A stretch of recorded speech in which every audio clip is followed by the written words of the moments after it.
दोस्तों, आज हम इस वीडियो में आपके साथ डिस्कस करेंगे कास्टिंग और फोर्जिंग के बीच में क्या क्या डिफरेंसेस होते हैं। ये दोनों मैन्युफैक्चरिंग मेथड कैसे एक दूसरे से अलग हैं, तो कुछ फैक्टर हमने कंसीडर किया है जिसके आधार पर ये देखेंगे।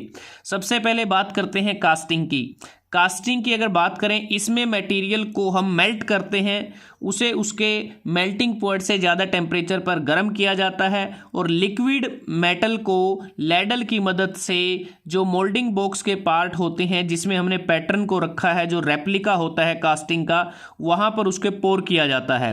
पोरिंग करने के बाद उसकी सॉलिडिफिकेशन की जाती है और सॉलिडिफिकेशन के बाद हमें जो फाइनल प्रोडक्ट है वो मिल जाता है। लेकिन फोर्जिंग के केस में मटेरियल को गर्म तो जरूर किया जाता है, लेकिन उसे लिक्विड स्टेट में लेकर नहीं आते, वो सॉलिड स्टेट में ही रहता है। उसके बाद उसके ऊपर कंप्रेसिव फोर्सेस को अप्लाई किया जाता है ताकि हमें जो डिजायर्ड शेप है वो मिल जाए। कंप्रेसिव फोर्सेस पावर हैमर के द्वारा भी लगाई जा सकती हैं, हैंड हैमर के द्वारा भी लगाई जा सकती हैं। बात करते हैं ग्रेन फ्लो की। जो ग्रेन फ्लो होता है कास्टिंग के केस में वो रैंडमली होता है, जिसमें ग्रेन स्ट्रक्चर बड़े बड़े रहते हैं, या फिर जो ग्रेन फ्लो है वो नहीं होता। और जो फोर्जिंग के केस में अगर हम देखें, जो ग्रेन फ्लो है बिल्कुल यूनिफॉर्म ग्रेन फ्लो होता है, कॉन्टिन्यूस होता है, बिना किसी रुकावट के होता है।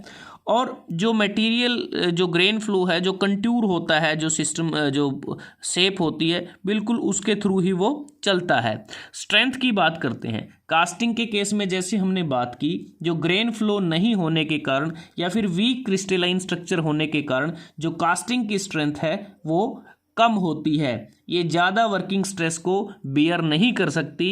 लेकिन फोर्जिंग के केस में बढ़िया ग्रेन फ्लो होने के कारण, ट्रू ग्रेन फ्लो होने के कारण इसकी जो स्ट्रेंथ है वो कास्टिंग के मुकाबले ज़्यादा होती है। शॉक एंड वाइब्रेशन रेजिस्टेंस की अगर हम बात करें, कास्टिंग का बहुत ही पुअर होता है, जबकि फोर्जिंग का जो शॉक और वाइब्रेशन रेजिस्टेंस है वो बढ़िया होता है। टफनेस की अगर हम बात करते हैं, कास्टिंग की टफनेस कम होती है, ये ज़्यादा जो रिपीटेड जो स्ट्रेसेस हैं उसको ये बियर नहीं कर सकती।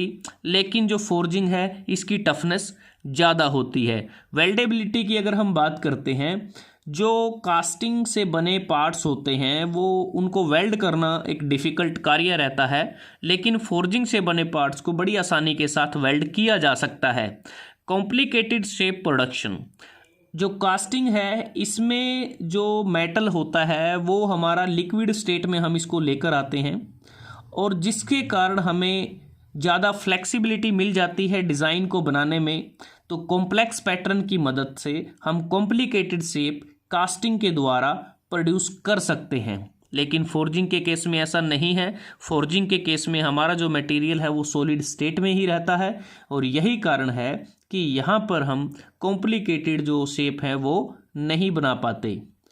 और उसके बाद है पार्ट साइज़, कि जो पार्ट बनाते हैं उनका साइज़ क्या रहता है। कास्टिंग के केस में जो भी पार्ट बनाए जाते हैं वो स्मॉल साइज़ के होते हैं, लेकिन फोर्जिंग के केस में जो भी पार्ट हम बनाते हैं वो स्मॉल से लेके लार्ज साइज़ तक हो सकते हैं। एक्यूरेसी की बात करते हैं, जब प्रोसेसिंग को किया जाता है तो उसमें एक्यूरेसी कितनी रहती है। कास्टिंग के केस में एक्यूरेसी कम रहती है, इसमें डिफेक्ट्स ज़्यादा आ जाते हैं। फोर्जिंग की अगर हम बात करें, यहाँ पर ज़्यादा एक्यूरेसी हमें मिलती है पार्ट को बनाते समय, क्योंकि जो डायमेंशनल कंसिस्टेंसी रहती है एक्यूरेसी के साथ। प्रोडक्शन रेट की बात करते हैं कि दोनों प्रोसेसेस में जब कंपोनेंट बनाए जाते हैं तो किस में ज़्यादा बनाने की संभावना रहती है। प्रोडक्शन रेट जो कास्टिंग का है वो कम रहता है, और जो फोर्जिंग का है प्रोडक्शन रेट वो ज़्यादा रहता है। टाइम कंजप्शन ड्यूरिंग प्रोसेस की बात करते हैं। कास्टिंग एक टाइम कंज्यूमिंग प्रोसेस है। जैसा हमने बात की, मटेरियल होगा, मटेरियल को मेल्ट किया जाएगा, उसको फिर लैडल की मदद से लेके आएंगे, फिर मोल्डिंग बॉक्स के दो पार्ट जो कोपो ड्रैग होते हैं जिसमें हमने पैटर्न को रखा है उसमें उसको पोर किया जाएगा। उसके बाद उसकी सॉलिडिफिकेशन होगी, फिर उसके बाद जो पैटर्न को या तो ब्रेक कर दिया जाएगा, पैटर्न से को सेपरेट कर देंगे। तो एक टाइम कंज्यूमिंग प्रोसेस है। लेकिन जो फोर्जिंग है कास्टिंग के मुकाबले टाइम कंज्यूमिंग प्रोसेस नहीं है। ड्यूरेबिलिटी की अगर हम बात करते हैं, जो कास्टिंग है ये नॉन ड्यूरेबल पार्ट्स ये बनाती है, क्योंकि जो रिपीटेड बेंडिंग स्ट्रेसेस हैं ये बियर नहीं कर पाती। मजबूत नहीं होते इतने, लेकिन फोर्जिंग से बने जो पार्ट्स हैं काफ़ी ड्यूरेबल होते हैं। वो रिपीटेड जो बेंडिंग स्ट्रेसेस होती हैं उसको वो बियर कर सकते हैं। डक्टिलिटी एंड ब्रिटलनेस की अगर हम बात करें, कास्टिंग से बने जो पार्ट होते हैं वो कम डक्टाइल होते हैं लेकिन ज़्यादा ब्रिटल होते हैं। लेकिन फोर्जिंग के केस में जो पार्ट बनते हैं वो ज़्यादा डक्टाइल होते हैं, वो कम ब्रिटल होते हैं, क्योंकि इनको कंप्रेसिव फोर्सेस को अप्लाई करके बनाया जाता है। पार्ट डिज़ाइन मॉडिफिकेशन की अगर हम बात करें, कास्टिंग जैसा हमने बात की ये मोल्ड से एसोसिएटेड होती है और इसमें पार्ट डिज़ाइन जो मॉडिफिकेशन है उसे करना भी आसान रहता है और बड़ी तेज़ी के साथ उसको एग्जीक्यूट भी किया जा सकता है। लेकिन फोर्जिंग के केस में जो पार्ट डिज़ाइन मॉडिफिकेशन है इसे करना थोड़ा डिफ़िकल्ट कार्य रहता है और इसके लिए हमें पोस्ट फोर्जिंग मशीनिंग की आवश्यकता पड़ती है।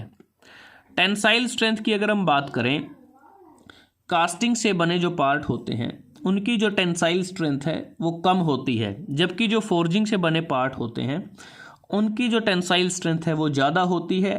कास्ट पार्ट से तकरीबन 25 से 26% वो ज़्यादा रहती है। फटीग स्ट्रेंथ की अगर बात करते हैं, कास्टिंग प्रोसेस से बने जो पार्ट होते हैं उनकी जो फटीग स्ट्रेंथ है वो कम होती है, लेकिन फोर्जिंग से बने जो पार्ट होते हैं उनकी जो फटीग स्ट्रेंथ है वो कास्टिंग से बने पार्ट से तकरीबन 37% ज़्यादा रहती है। अगर कॉस्ट की अगर हम बात करते हैं, जो कॉस्ट है कास्टिंग के केस में कम कॉस्ट हमारी लगती है। कह सकते हैं कि जो कास्टिंग है वो कम एक्सपेंसिव प्रोसेस है, इसमें अलग से हम कोई डाइज वगैरह का यूज़ नहीं करते। लेकिन फोर्जिंग के केस में ये कॉस्टली प्रोसेस है, एक्सपेंसिव प्रोसेस है, क्योंकि इसमें अलग से टूलिंग की आवश्यकता पड़ती है, डाइज की आवश्यकता पड़ती है, तो वो थोड़ा महंगी रहती हैं। तो इस प्रकार से हमने कुछ फैक्टर को कंसीडर किया जिसके आधार पे हमने देखा कि ये दोनों प्रोसेसेस कैसे एक दूसरे से अलग हैं।